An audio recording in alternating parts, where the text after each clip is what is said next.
Cracked tiles and hollow-sounding tiles are often the result of poor mortar coverage.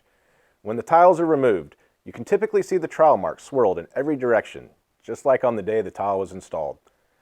Industry standards for ceramic tile installation require 80% mortar coverage in dry areas and 95% mortar coverage in wet areas. Some tips for helping achieve proper coverage are: 1.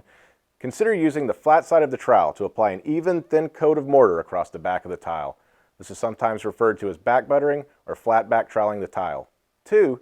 When you apply the mortar to the substrate, comb it in a single direction. Don't swirl the mortar. 3.